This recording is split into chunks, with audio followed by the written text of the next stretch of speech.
Scott McKenzie, Jeff Rapero, Tyler Peters. Stay.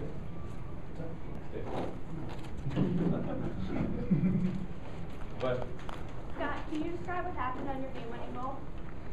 I mean, we're all just so excited, and before we got there, in the huddle, we were so fired up, and we knew what we were gonna do. It felt right, and finally we got out there, and we made some plays. We set up a play, got around, and Jack just made a great look, and just put it away.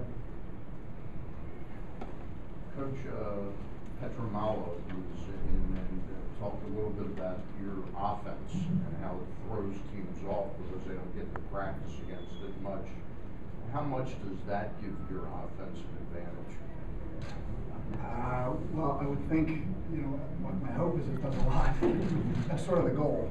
But it is an offense that's a little bit unique, and ultimately with short weeks to prepare, I think it poses some problems. It's just there's a lot of picks on ball, there's a lot of picks off ball, and with if it's only 1 week preparation period, it's difficult. So essentially that's our goal. Is to try to create confusion, and our guys have done a really nice job with being patient with the offense. We preach pace and patience at the same time. And there was a few times last week and then today where they called us for a stall, and we kept our poise, and at the end of the possession put the ball back in the net, which is it's demoralizing for a defense, and it's I give our guys a lot of credit for. Was it hard coming in to get them all to buy into this? I'm not sure they're all bought in yet, but Steve Brundage is our offensive coordinator, and I think has a lot of energy. He's a really good teacher.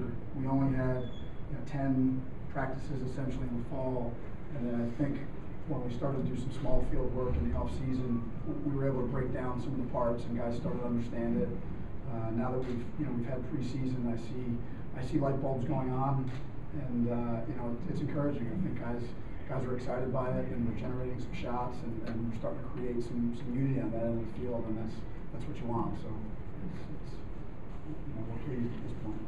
Scott, going back to your goal, did you guys notice anything that when Hopkins doubled, they left the weak side open? And is that something you guys talked about before the overtime started?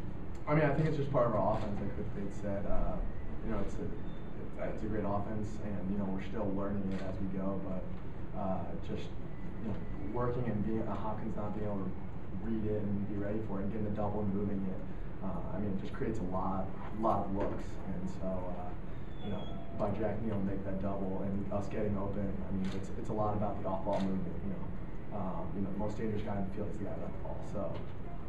Were you surprised that they left you that open? And so did you signal to Jack and wait for Smith? I mean, a little surprised, I guess. I mean, I actually had that same look in the second quarter, and I pulled it to the right of the goal, and so did the exact same look, and Jack and I kind of looked at each other, and I was like, I'm gonna put this way out.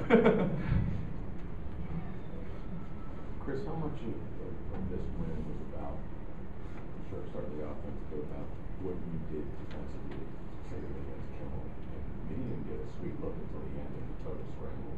No, we were very pleased with our Hatfield defense. Hopkins gives you a lot of different looks. We had to go through a lot this week, just in 3 games, and I thought we were able to neutralize their best players, which was what we tried to do. Long Ellis did a really good job on Stephen Boyle. Jeremy Hurst and John Cunningham did a nice job, and then Jonathan Myers up top really did a nice job on Kimmel. And again, it was a team defensive effort. We would slide to him, but we recovered pretty well. And I was encouraged that there are times where the defense bends a little bit, but we really haven't broken. And I give our guys credit for their leadership, and having Tyler between the pipes, I think settles us down. And we keep growing as a unit down there. But today I thought we did a nice job in half-field defense. We were pleased because Hopkins can put the ball back in the net.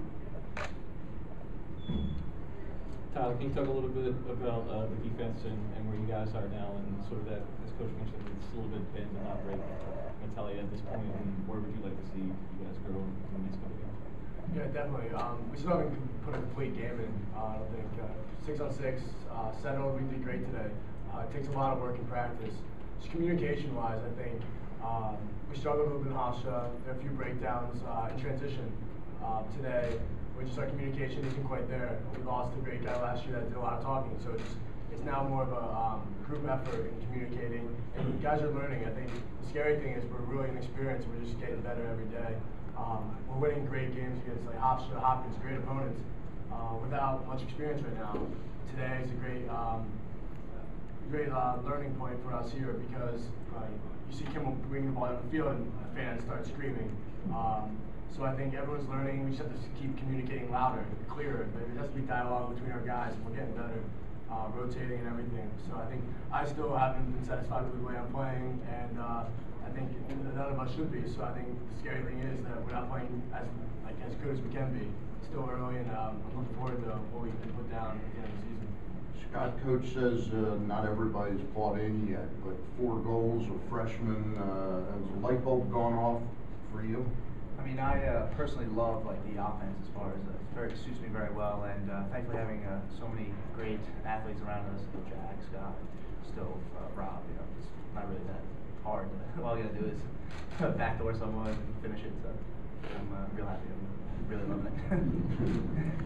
Jeff, can you talk about your contributions this year? Is this what you anticipated in your freshman year? I mean, I guess coming in, I obviously everyone wants to play, but thankfully I've been getting a lot of time. I've been doing pretty decent on the faceoffs, and I fit pretty well in the offense. So I guess it's been working out pretty well.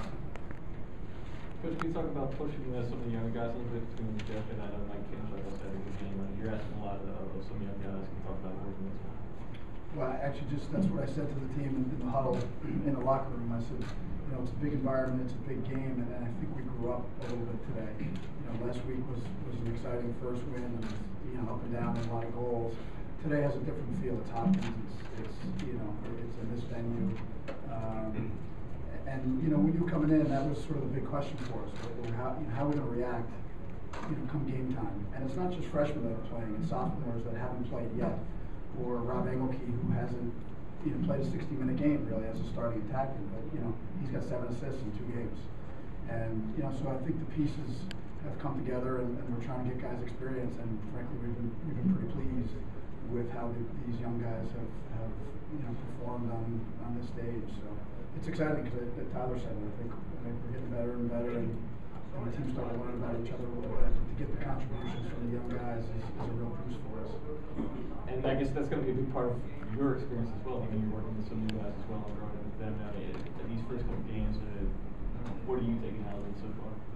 It's as a coach coming in, these guys inherited me and I inherited them, and it's been a growing process and a learning process.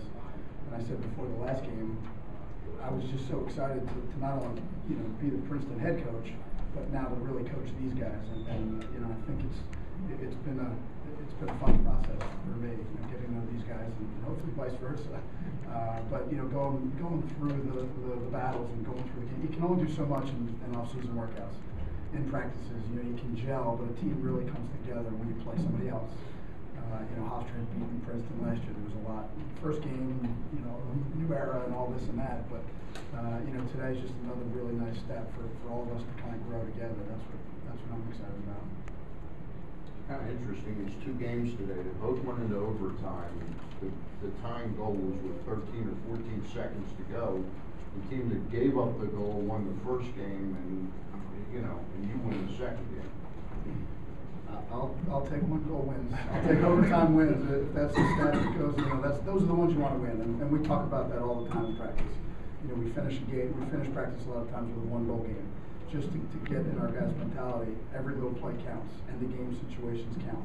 First quarter, if it's that 1 goal that is the difference and adds up, so it's a mentality we've tried to preach here, and it's what you want to be. If you're going to win big games, a lot of them are going to be 1 goal games. So we'll take it. Fantastic. Thanks.